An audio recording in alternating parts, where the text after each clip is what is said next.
Halo ayah bunda, berjumpa kembali di YouTube channelnya Bintang Mulia Homeschooling. Ya ayah bunda, kali ini yang akan kita bahas adalah tips mengajarkan anak agar bisa mengambil keputusan sendiri. Ayah bunda, walaupun masih kecil, namun bukan berarti anak tidak bisa mengambil keputusannya sendiri. Namun yang sering kali terjadi adalah orang tua yang menentukan segala sesuatu untuk anaknya. Mulai dari baju yang dipakai si kecil sehari-hari, warna cat tembok di kamarnya, motif spray di kasurnya, sampai kegiatan kursus yang harus dia ambil. Membantu anak mengambil keputusan tidak masalah. Karena bagaimanapun orang tua menginginkan yang terbaik untuk anaknya. Namun sesekali membiarkan anak mengambil keputusan sendiri juga sangat penting. Karena hal ini akan mempengaruhi kemandirian cara berpikir dan bersikapnya kelak. Waktu diminta untuk menentukan pilihan, ya mungkin si kecil akan kebingungan. Hal ini normal ayah bunda ya, karena dia belum punya banyak pengalaman dalam menentukan pilihan. Karena itu orang tua disarankan untuk sering-sering melatih anak membuat keputusan agar si kecil ini bisa lebih mandiri, percaya diri dan bertanggung jawab ketika mengambil keputusan. Ya ayah bunda, inilah caranya mengajarkan anak mengambil keputusan. Yang pertama adalah tunjukkan pada anak cara mengambil keputusan.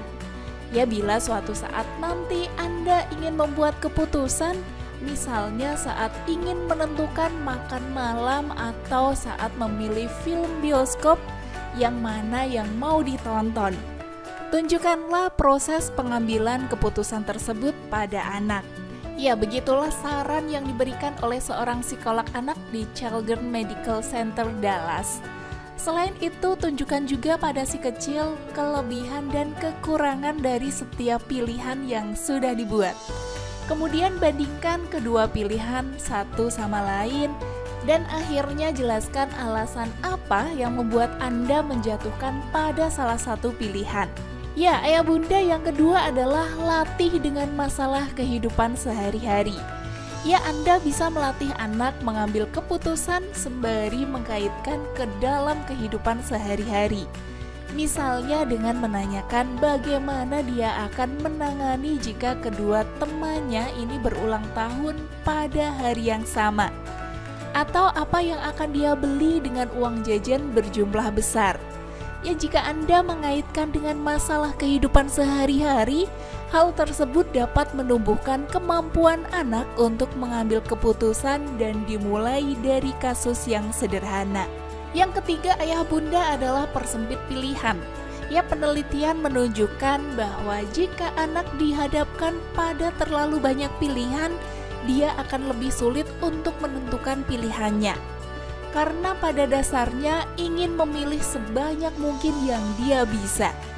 Jadi lebih baik batasi pilihan yang Anda berikan pada anak, baru kemudian minta dia untuk memilih. Misalnya saja saat membeli cemilan di supermarket, ya mintalah dia untuk memilih antara es krim dan coklat. Ya, atau antara makanan yang paling dia sukai di situ, tentukan dua hal kemudian suruh anak untuk memilih. Yang keempat adalah jelaskan tentang jenis-jenis keputusan. Ya, walaupun setiap keputusan yang diambil perlu dipikirkan terlebih dahulu, namun jelaskan pada si kecil bahwa keputusan-keputusan terbagi dalam berbagai tingkatan. Ya, misalnya memilih bekal untuk dibawa ke sekolah, memilih baju yang dipakai hari itu, dan memilih camilan merupakan keputusan-keputusan kecil yang tidak memerlukan pertimbangan yang mendalam. Ya, dengan demikian ketika si kecil dihadapkan pada keputusan kecil, dia dapat memutuskannya secara cepat. Kemudian ayah bunda, ada juga keputusan tingkat menengah, ya seperti memilih judul buku yang akan dipinjam di perpustakaan.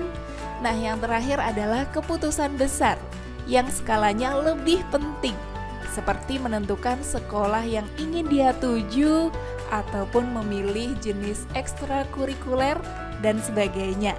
Ia jelaskan bahwa keputusan ini sebaiknya diberi pertimbangan yang lebih lama dan lebih matang.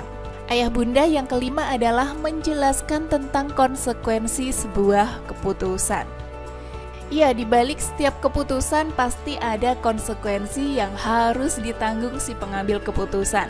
Ya, Anda perlu menjelaskan hal ini pada anak agar dia dapat lebih berhati-hati membuat keputusan. Namun si kecil tidak perlu takut ketika menentukan sesuatu, karena kadang-kadang orang bisa membuat keputusan yang salah.